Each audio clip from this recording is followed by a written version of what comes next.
Students हुण आपां करन जा रहे हैं कॉन्टीन्यूटी का सैकेंड लैक्चर। हुण आपां एक होर गल समझांगे, छोटियां छोटियां गल्लां पहलां आपां समझांगे। ग्राफ च कोई भी फंक्शन है, आपां पिछले लैक्चर च क्या सीगा फस्ट च कि कोई भी फंक्शन है उन्होंने एफ ऑफ एक्स लिख सकते हैं जिहड़ा कि वाई ही हुंदा है। एक ग्राफ पहला जिहड़ा है इत्थों शुरू होया, फिर उस तो बाद जंप आ गया, ए वाला पॉइंट आ गया, फिर वापस इत्थे आया तो इत्थे जाके ग्राफ खत्म हो गया अपना।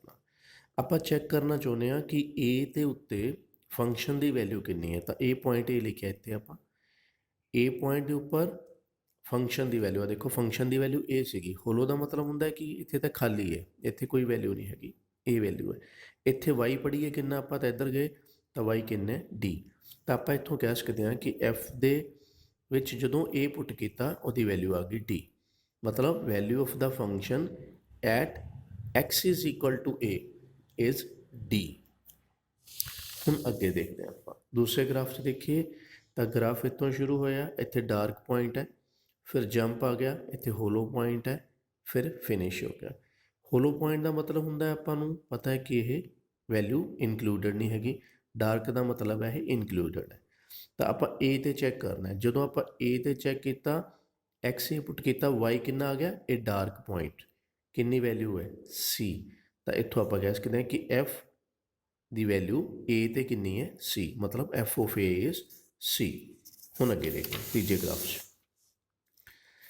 तीसरा ग्राफ इतों शुरू होया, इत्थे शो हो रहा है कि उपर नूं जा रहा ग्राफ, इधरों शो हो रहा उपर नूं जा रहा ग्राफ, ठीक है। ए ते चैक करिए आप, ए ते चैक किया तो फंक्शन का कोई पॉइंट ही है नहीं गा। जिवें उपर अपने को डार्क पॉइंट सीगा, फंक्शन च आपां ए पुट करते सीगे वैल्यू आ जाती सी। हुण इत्थे की है फंक्शन की वैल्यू ए तो कुछ है ही नहीं, तो आपां इत्थे की कहांगे इहदे बारे, F of A does not exist. चौथा देखिए आपां, एक ग्राफ इत्थों शुरू होया, इत्थे होलो पॉइंट है मतलब इनकलूडिड नहीं हैगा, फिर ग्राफ इत्थे चला गया। ए ते चैक करन लगे आपां, ए ते देखी वैल्यू कोई वैल्यू ही है नहीं, ये तो आपां नूं पता है तो इनकलूडिड ही नहीं हुंदी, होर कोई डार्क पॉइंट है नहीं गा। तो इत्थे भी यही कहा जाऊगा कि F of A does not exist. हुण अगे आपां कॉन्टीन्यूटी की एक बार डेफिनेशन देखते हैं। कॉन्टीन्यूटी एट अ पॉइंट, सब तो पहला टॉपिक अपना यही है कॉन्टीन्यूटी का। Suppose F is a real function on a subset of the real numbers and let A be a point in the domain of F। तो वो ये कह रहे हैं कि F की है रियल फंक्शन होना चाहिए। रियल फंक्शन मतलब सब कुछ रियल होना चाहिए, डोमेन भी रियल होनी चाहिए, रेंज भी रियल होनी चाहिए। तो वो विचों वो कहता कुछ एक आप सबसैट चक लिया रियल नंबरस का ही। मेन गल यह है कि आप रियल नंबर के ही रहना है, उस तो आउट नहीं होना। तो उन्होंने जोड़े रियल नंबरस आप सबसैट रखे जिन्होंने आप डोमेन बोलते हैं, वो ही एक पॉइंट की है ए, कोई वैल्यू है ए। तो वो कहता कि उन्होंने कॉन्टीन्यूअस फंक्शन कदों कहा जाऊगा ये तो लिखे then f is continuous at a, इत्थे ए लिखना है, इफ कदों जदों limit x approaches to a of f of x is equal to f of ए।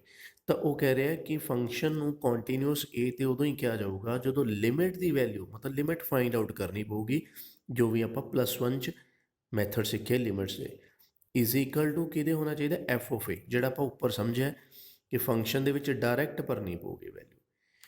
यही लिमिट है जोड़ा लैफ्ट हैंड साइड है, इनू आप दो हिस्सों च ब्रेक कर सकते हैं, क्योंकि कई क्वेश्चन इदा के होंगे जिन्हों च कि लिमिट उस पर्टिकुलर पॉइंट पर बहुत सेंसिटिव होंगी है, तो आपको लैफ्ट लिमिट तो राइट लिमिट भी करनी पैंती है। तो यही जोड़ा लैफ्ट हैंड साइड है इनू दो हिस्सों च ब्रेक कर सकते हैं। डेफिनेशन यही है, यही डेफिनेशन अगे लिखा जाता है किस तरह, limit x approaches to a negative f of x is equal to limit x approaches to a positive f of x. A negative वाले आपको पता है कि लैफ्ट लिमिट है, ये वाली अपनी राइट हैंडेड लिमिट है, इधर वही है is equal to f of a, मतलब ये दोनों एक ही गल है। ओके नैक्सट हुण आप समझिए नवी गल, एक जिहड़ा मैं उपर ग्राफ बनाया सी सब तो पहला, उही ग्राफ मैं दोबारा इत्थे बना रहा, देखो। तो ਇੱਥੇ ਸ਼ੁਰੂ ਹੋਇਆ ਫੰਕਸ਼ਨ, ਇੱਥੇ ਖਾਲੀ ਜਗ੍ਹਾ, ਇੱਥੇ ਜੰਪ ਆਇਆ, ਫਿਰ ਵਾਪਸ ਗ੍ਰਾਫ ਇੱਥੇ ਆਇਆ, ਇੱਥੇ ਫਿਨਿਸ਼ ਹੋ ਗਿਆ। ਹੁਣ ਆਪਾਂ ਇਹਨਾਂ ਚੀਜ਼ਾਂ ਨੂੰ ਸਮਝਣਾ ਹੈ। ਐਫ ਆਫ ਏ ਤਾਂ ਆਪਾਂ ਸਮਝ ਗਏ ਉੱਪਰ 4 ਗ੍ਰਾਫ 'ਚ। ਹੁਣ ਇੱਥੇ ਸਮਝਣਾ ਹੈ ਕਿ ਲਿਮਿਟਸ ਕਿਵੇਂ ਚੈੱਕ ਕਰਾਂਗੇ। ਤਾਂ ਪਹਿਲਾਂ ਆਪਾਂ ਦੇਖਦੇ ਹਾਂ, ਇਸ ਗ੍ਰਾਫ ਦੀ ਗੱਲ ਕਰੀਏ ਤਾਂ ਏ ਦੇ ਉੱਪਰ, ਤਾਂ ਇੱਥੋਂ ਜਦੋਂ ਆਪਾਂ ਇੱਥੇ ਆਨੇ ਇਹਨੂੰ ਬੋਲਦੇ ਲੈਫਟ ਲਿਮਿਟ।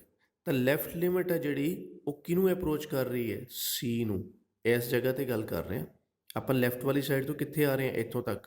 ਤਾਂ ਇੱਥੇ ਵੈਲਿਊ ਕਿੰਨੀ ਬਣ ਰਹੀ ਹੈ, ਸੀ। ਤਾਂ ਦੇਖੋ ਮੈਂ ਕੀ ਲਿਖਿਆ, limit x approaches to a negative f of x is c, मतलब लैफ्ट साइड तो लिमिट साड़ी c बनती है। फिर आप ग्राफ के इधरों आइए, क्लोज आइए, इधरों राइट हैंड साइड तो आइए, इत्थे आ गए। फिर आप देखा कितनी वैल्यू बन रही है, c। तो इनू इस तरह लिखा जाएगा, limit x approaches to a positive f of x is equal to c, मतलब राइट लिमिट भी साड़ी c आ रही है। फंक्शन की वैल्यू आप वो पहले ही समझी सी उपर। तो फंक्शन दे विच जो आप ए पुट करांगे तो उत्थे वैल्यू कितनी है, डी। तो इत्थे लिखा हुआ है f of a is equal to d. तो हुण आप देखिए, लिमिट लैफ्ट लिमिट की वैल्यू सी, राइट लिमिट की वैल्यू भी सी, बट फंक्शन की वैल्यू की है, डी एट ए। तो आपको डेफिनेशन तो है कि जे तिन्ने बराबर होणगे फिर आप फंक्शन को कॉन्टीन्यूअस कहना है। तो इत्थे अपना की हो रहा है, लैफ्ट लिमिट तो राइट लिमिट तो बराबर हो रहे हैं, बट एफ ऑफ ए है जिहड़ा ਉਹਦੀ वैल्यू नहीं बराबर हैगी। तो इनू कहा जाऊगा function is discontinuous at x is equal to a. हुण आप समझते हैं नैक्सट ग्राफ। ये पहले 4 ग्राफ्स में रिपीट किया ताकि हुण आप उस ही आप लिमिट्स की गल समझ सके। आ देखो, इत्थे गए आप, ये डार्क पॉइंट है, फिर जंप आ गया, इधर चले गए। तो हुण आप ए दे उपर लिमिट की गल कर लगे, लैफ्ट साइड तो जो आप इत्थे आए, इधरों आ रहे हैं लैफ्ट साइड तो, लैफ्ट लिमिट की गल हो रही है, इतने कितनी वैल्यू बन रही है, सी। तो इनू आप लिखांगे limit x approaches to a negative f of x is equal to c, मतलब लैफ्ट साइड तो साड़ी वैल्यू सी बन रही है। हुण राइट साइड तो आना है, राइट साइड तो फिर इधरों बनूगी क्योंकि ग्राफ तो उपर पहुँच गया। तो इत्थे आ गया आप राइट साइड तो, इत्थे देखी वैल्यू कितनी है, डी।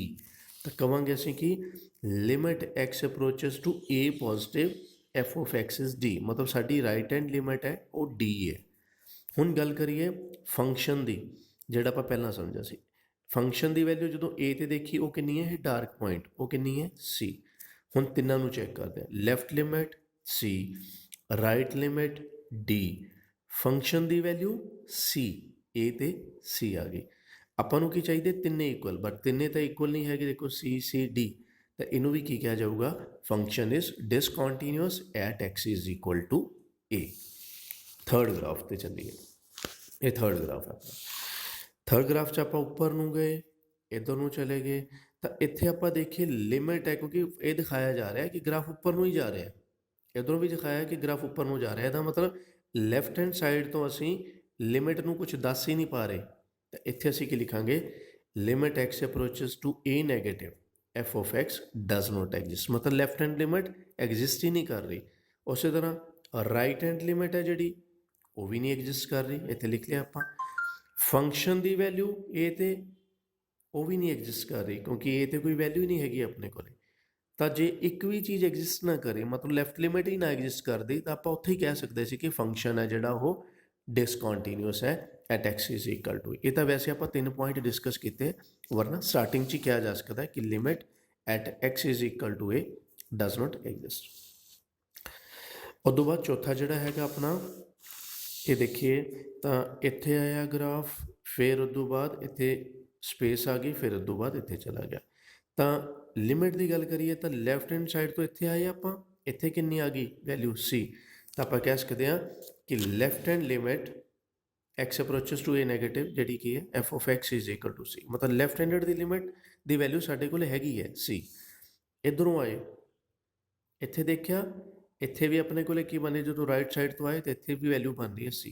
तो असीं कह सकते हैं कि राइट हैंड लिमिट है जी साड़ी वो कितनी है, सी, मतलब limit x approaches to a positive f of x is equal to c. हुण आप देखिए फंक्शन की वैल्यू, तो फंक्शन की वैल्यू मतलब ए दे उपर की है, ए दे उपर कोई पॉइंट ही है नहीं अपने को, इत्थे तो गैप है, तो एफ ऑफ ए तो है ही नहीं। तो इत्थे लिखा है f of A does not exist. तो आपां नूं तां चाहिए तिन्ने बराबर, लैफ्ट लिमिट, राइट लिमिट ते फंक्शन की वैल्यू ਉਸੇ ਪੁਆਇੰਟ ਤੇ, ਬਟ ਇਹ ਤਾਂ ਐਗਜ਼ਿਸਟ ਹੀ ਨਹੀਂ ਕਰ ਰਹੀ।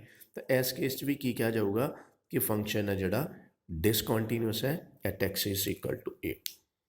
ਇੱਕ ਵਾਰੀ ਇੰਨਾ ਹੀ ਸਮਝੋ, ਫਿਰ ਉਸ ਤੋਂ ਬਾਅਦ ਨੈਕਸਟ ਵੀਡੀਓ 'ਚ ਆਪਾਂ ਗੱਲ ਕਰਾਂਗੇ ਇਹਨਾਂ ਸਾਰਿਆਂ ਨੂੰ ਆਪਾਂ ਸਮ ਅਪ ਕਰਾਂਗੇ। Thank you so much for watching.